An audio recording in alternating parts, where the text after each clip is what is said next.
Hey, Phil from 3DP UK Tech Channel. Today I'm bringing you the Sunlu AMS Heater attachment for the AMS unit. Now, anyone who will know that the AMS original unit doesn't have heater capabilities, and it was one of the issues that the community was reaching out to bambulabs. Now, bambulabs have now made the AMS Pro, but obviously those who have the AMS unit or the OG AMS unit that doesn't have heater capabilities don't really want to go out and purchase a new unit, especially if they're only sort of using it infrequently, or they just don't want to spend the extra money. So what I'm bringing you today is the Sunlu AMS attachment that will replace the lid. Really easy to set up. It literally takes 10 minutes and you have heater capabilities. What we're going to do is we'll go through the initial unboxing in the video. We'll go into some of the features. We'll go through the touchscreen on it, and we'll go through some prints with it and see how it fares. Now in the UK right now, we've got some high humidity levels and high temperatures, so it's going to put it through its paces. We'll do some temperature readings with a gauge and just see whether what it's bringing out is what's actually being delivered. Like I say, I've already reviewed another brand's AMS unit attachment, so check that out. I'll leave a link in the description on screen now. Like I say, this is Sunlu's version of it. From what I've heard, this particular model that I've been sent to review is one of the earlier releases, so this is like a beta test. So some of the things that you might see on it may change for the actual launch of it, which is happening very soon. Like I say, I'll leave a link in the description for that. Like I say, it's something new for us, so let's head on over to that. Stay with us. Like I say, don't forget to like and subscribe to my channel.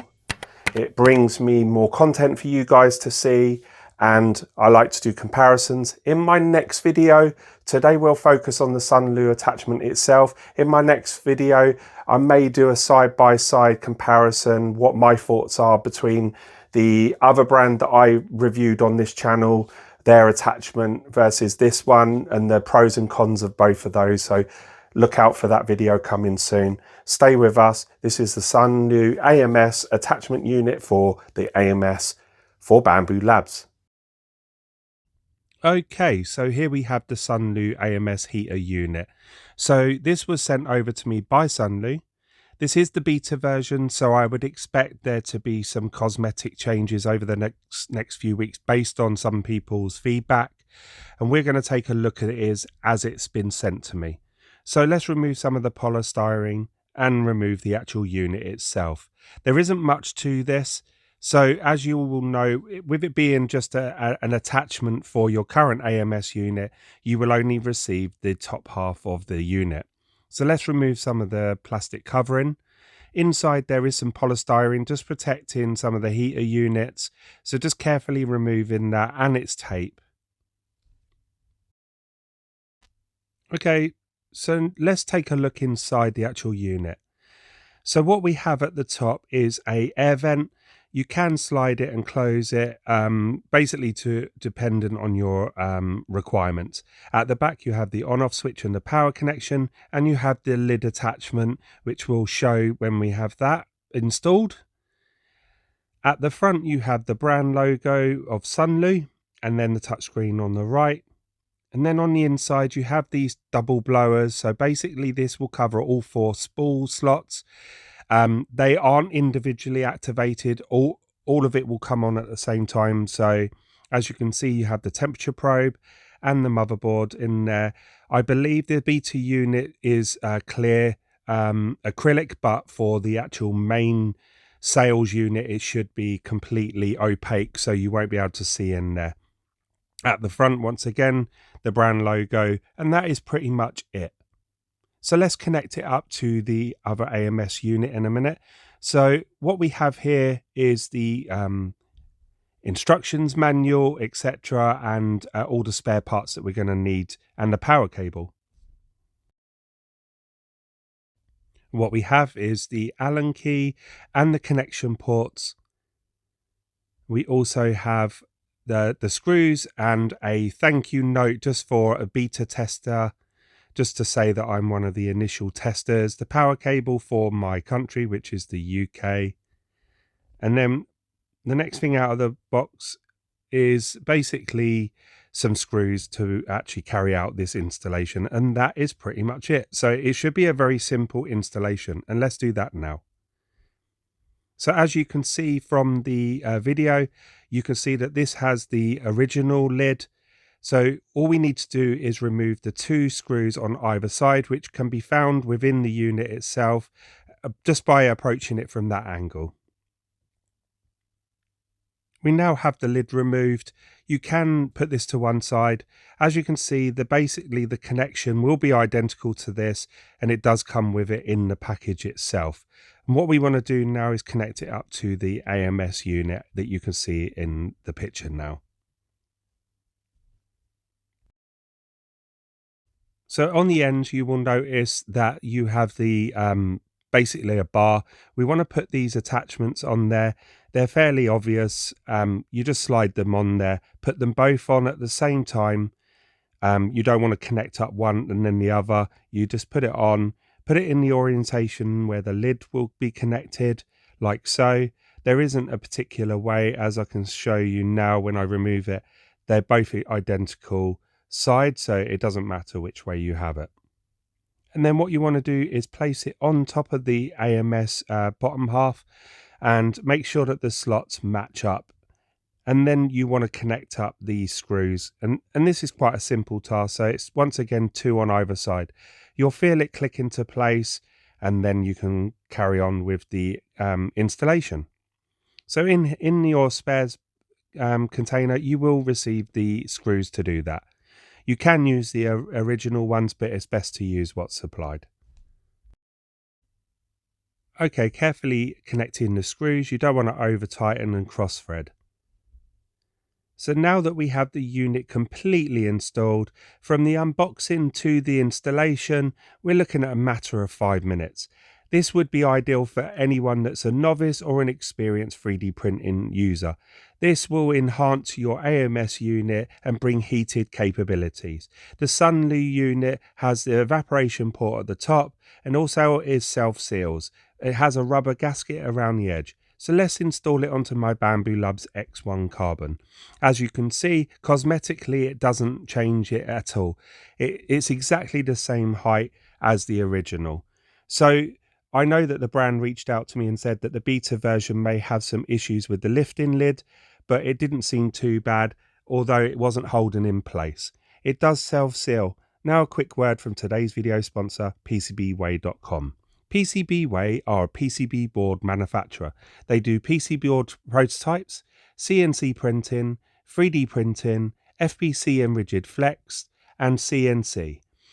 Check them out. They do high quality advanced PCBs as well. And currently they've got their 11-year anniversary, which is a fantastic event. They have lots of prizes to give away, and any sort of PCB board requirements, you can put in your requirements into their quote screen and it will give you a easy price straight off their bat. As I mentioned, the 11-year anniversary is currently on, and they have loads and loads of competitions and prizes to give away. Check them out. That's PCBWay, today's video sponsor. So back to the unit, which is the Sunlu AMS extension unit. So the heater capabilities is basically enhancing your AMS unit. Having a look inside, you'll see the twin blowers, and the heat actually comes out through little gridded fins at the bottom. You've got the heating element, which basically temperature reads. Like I said, this beta model is a clear perspex, so I'm expecting that to be changed so you won't be able to see the motherboard inside. At the back, you have the evaporation port, which you can have closed or shut. So if you want to store your filaments in there after you've dried them, you can do. Like I said, it does self-seal as well. You have the on and off switch at the back and the power cable and some warning and power ratings. Very simple, easy to use. So let's check out the touchscreen now. Just quickly turning on the machine at the back. You have this on off switch at the back, but you also have the main power screen there. Once you've pressed it, let's take a look at the actual functions of this. Okay, so taking a look at the touchscreen, you've got the PV, which is your current value, and you've got your set value, which is currently set at 50 degrees for PLA. Basically on the screen, you can make changes by pressing the set value. So once you've done that, it will highlight by flashing. You can make the changes by pressing the up and down arrow, and it ranges from filaments such as TPU, PLA, PETG, PA and various other ones, but you can also manually change it. You can also change it from centigrade to Fahrenheit by pressing the set value, and you can also make changes to the temperature. The maximum temperature on this unit is 70 degrees, and you can also make changes to the time, ranging from 1 hour up to 99 hours if you really wanted it to go for that long. I really don't see that you would need to, but it's good to have that amount of time. Like I said, you've got the on-off switch. Okay, so what I want to do now is use my temperature gauge, and this is just going to give me a brief reading. Bearing in mind, every time you open the lid, it will drop temperature. But as you can see, it's around about 53.1 on my temperature gauge, and on the screen, it's around about 52. So it's pretty accurate. But bearing in mind, every time you open up the lid, all that heat will dissipate very, very quickly. The heat blowers basically keep it quite consistent and will create like a vortex within the unit. Once again, if I lift it up, it should bring it back up to that temperature. But as you can see, it's going to take a while to bring it back up. So let's take a look inside the unit itself.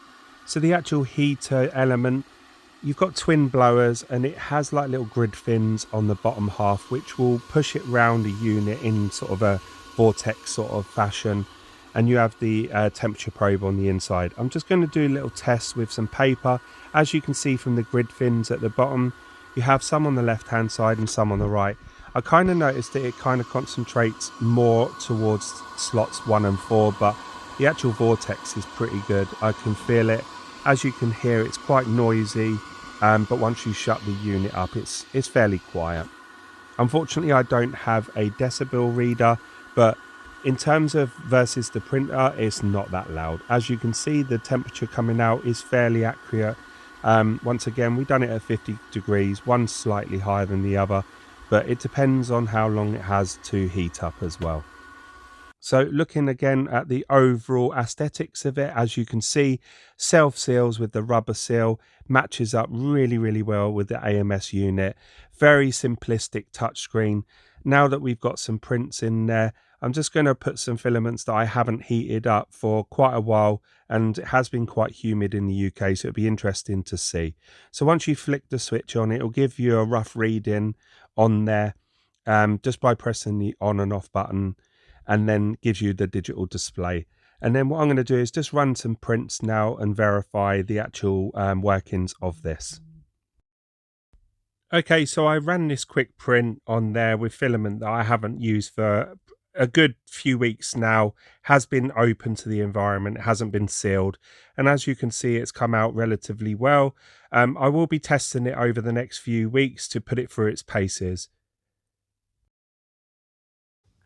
Okay, so that's the end of this review. As you've seen, the Sunlu AMS unit performs really well. Some of the things that I like about this unit is that it is one singular touchscreen, so it doesn't use up a lot of space, and it was really super easy to put together. I like the fact it literally is just 2 screws on either side. Take off the old unit head and put on the new unit head. It is as simple as that. It took me 10 minutes to do, from the moment of unboxing to sticking it back on my bambulab X1 carbon. So as you can see, it's got 5 or 6 different settings, but it can be manually adjusted, and it goes from 1 hour up to 99 hours if you choose to leave it for that long. Personally, I wouldn't, but the option's there. The temperature range we'll leave on the screen now with some of the specifications. Like I said earlier on in this video, this is an early beta test unit, so there may be some cosmetic features that may change. Some of the settings may change, and maybe even some of the features on the screen may change. I'll ask the actual brand itself, Sunlu, to reach out to me and let me know if there's any sort of extensions on what I've shown you in this video. Like I said, a great little attachment if you've already got the AMS unit and you're not willing to pay the extra for the AMS Pro. I haven't been given a definitive figure, but I've heard that it's below $100, which for the price range, nice and cheap.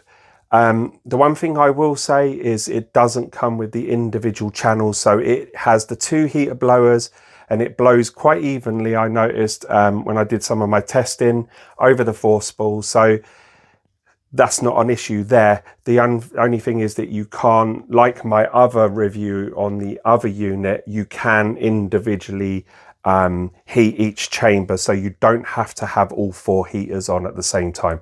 So there is some issues around the actual power consumption of this unit, because it's literally just heat the whole unit even if you only want to do 1 spool. So that's probably one of my only limitations for this particular model. But other than that, great little unit, nice and easy to install. Thanks for watching. Don't forget to like and subscribe. And that was Phil from 3DP UK. Thanks to today's video sponsor PCBWay, and thank you for Sunlu for sending me this for early beta testing review. Stay with us for future videos. Thanks for taking the time to watch me.